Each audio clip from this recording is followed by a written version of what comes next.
تو اس سے اخذ جو ضروری ہے وہ کرنا یہ ہے کہ اس نے انکار کیا، یعنی کہ اللہ پاک کی نافرمانی کے اوپر وہ اپنے آپ کو اس نے کمر بستہ کیا،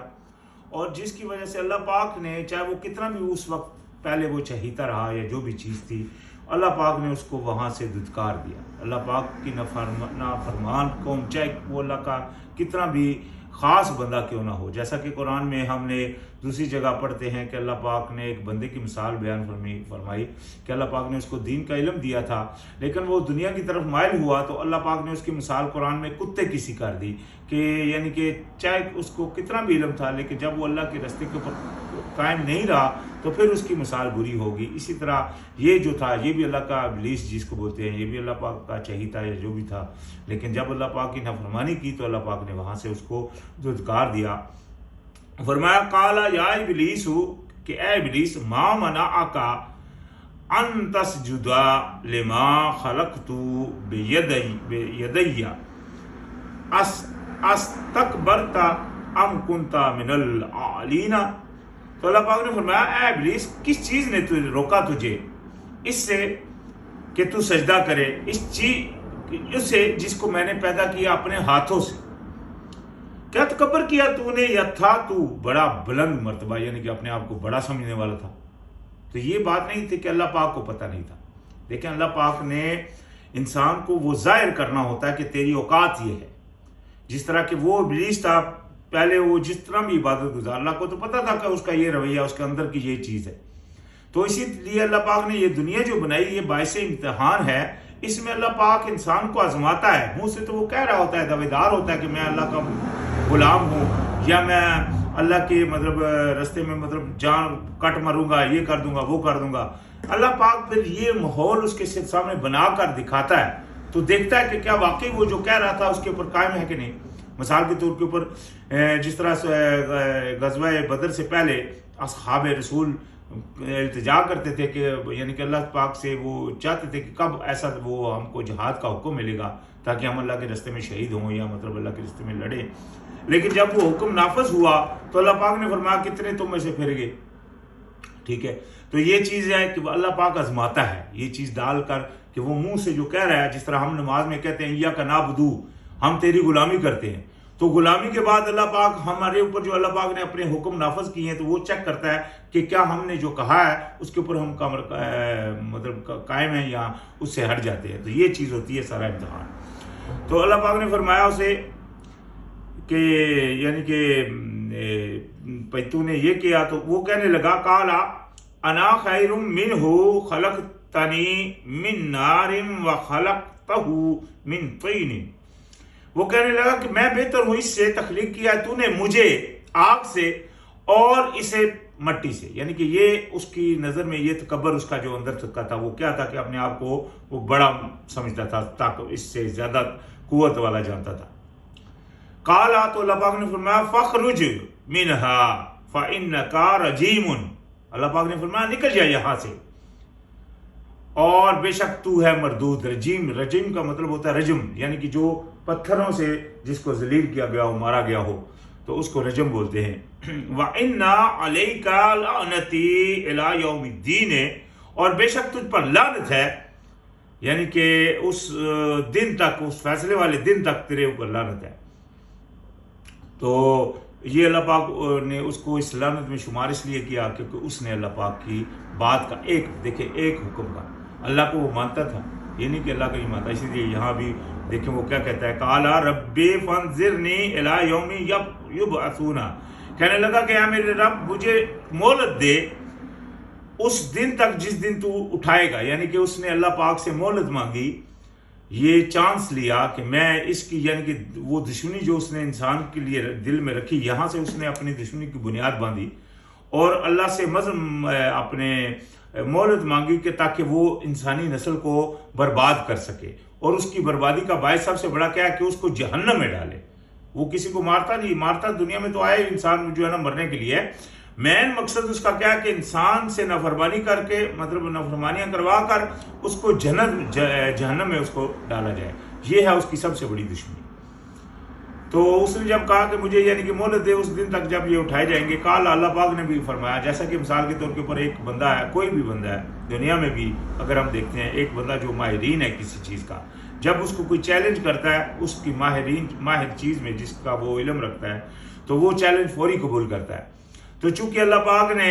انسان کو بنایا تھا، اللہ پاک ہر چیز کے اوپر قادر ہے، تو اللہ پاک نے اس کو فرمایا، یعنی کہ اس کے چیلنج قبول کرتے ہوئے اللہ پاک نے فرمایا کہ فَإِنَّكَ مِنَ الْمُنذَرِينَ، جا تجھ کو مہلت دیا جاتا ہے، یعنی کہ جا تجھ کو مہلت دی إِلَىٰ يَوْمِ الْوَقْتِ الْمَعْلُومِ، یعنی کہ اس دن تک جس کا وقت معلوم ہے، یعنی کہ اس کا علم اللہ پاک کو ہے وہ دن کب ہوگا، اور اللہ پاک نے اس کو اس کا وقت معلوم فرما دیا، اس کا وقت معلوم ہے، اس وقت تک تم کو مہلت دی جاتی ہے۔ تو وہ کہنے لگا قَالَ فَبِعِزَّتِكَ، یہ دیکھیں یہاں وہ میں نے کہا کہ وہ مانتا تھا اللہ کو، تو یہاں وہ کیا کہنے لگا، پس تیری عزت کی قسم، اللہ کو مان رہا ہے لیکن اللہ کی ایک بات، صرف ایک بات وہ نہیں مان رہا، تو اللہ پاک نے اس کو کافر کہا۔ یہاں ابھی مثال کے طور کے اوپر یہ بندہ سوچے کہ کوئی بھی بندہ جب اگر اللہ کی ایک بات جان بوجھ کر اس کے اوپر اڑ جانا، نہیں مان رہا، اس کے اوپر اڑ گیا، تو وہ کیا کر رہا ہے، وہ کفر کر رہا ہے۔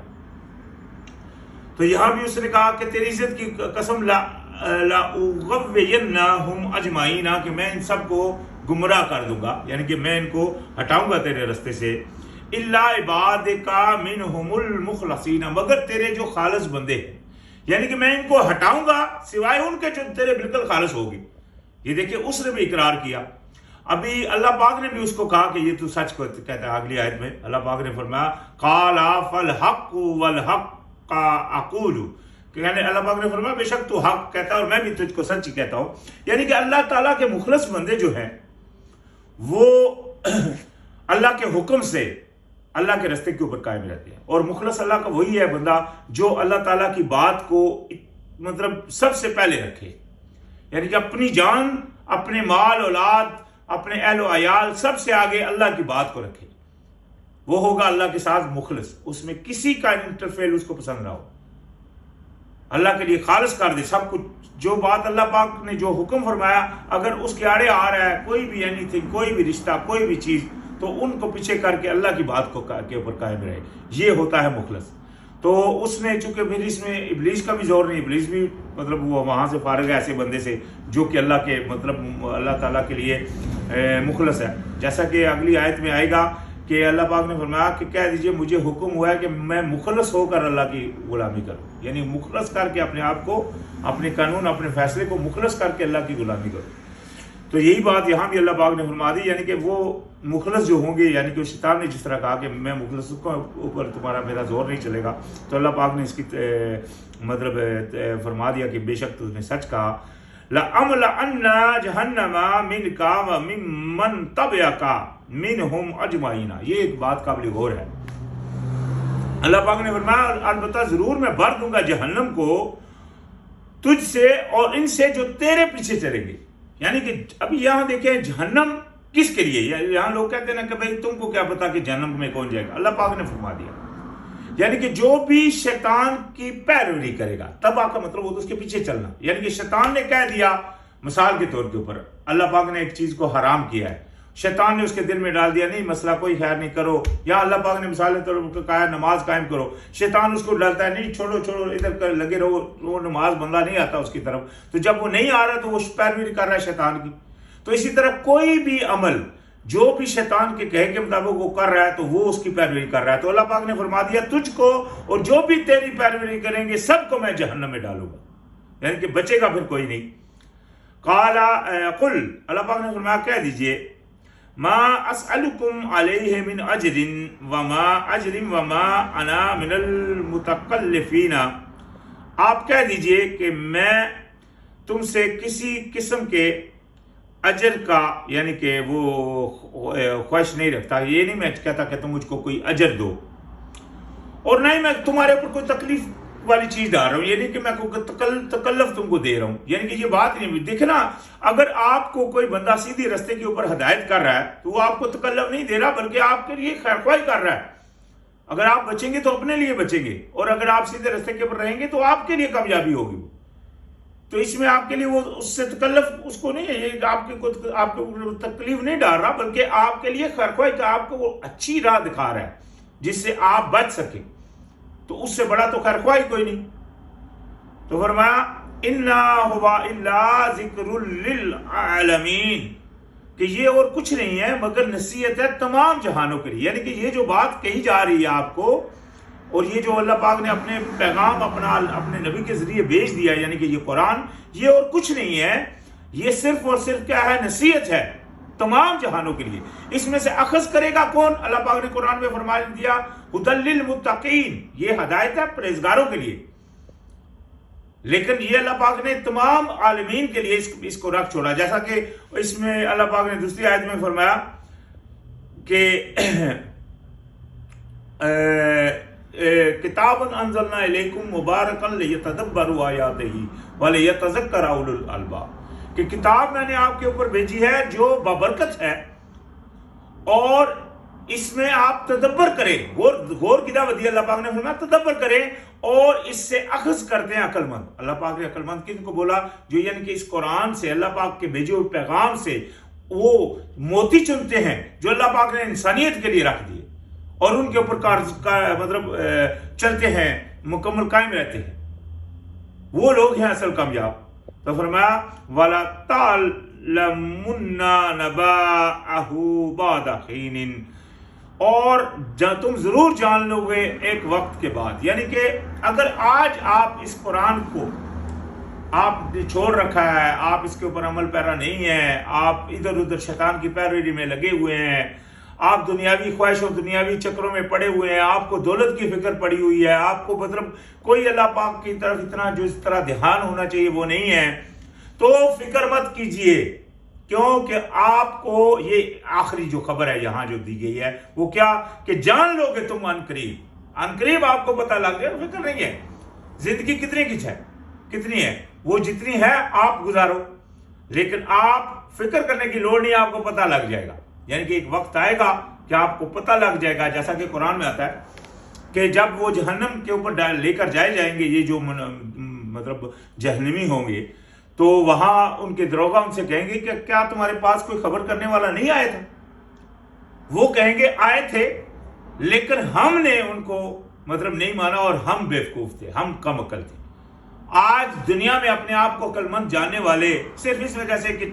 ان کے کام اللہ پاک کامیاب کر دیتا ہے، جو مطلب وہ بزنس کر رہے ہیں یا جو پیسے کمانے والے اس میں سے ان کو پیسوں کی کامیابی ہو جاتی ہے، اور خود کو بڑے عقل خان اور بڑے عقل مند اور بڑا یہ اور بڑا وہ سمجھنے والے، صرف اس وجہ سے کہ چھوٹی سی ان کو کامیابی ملی۔ اور حقیقت ان کی یہ ہے کہ اگر ایک دانہ بھی ان کے پاس ان کے جسم میں نکل آتا ہے تو وہ بھی ان کی تکلیف کا اتنا بڑا باعث بن جاتا ہے کہ اس سے وہ چلا اٹھتے ہیں۔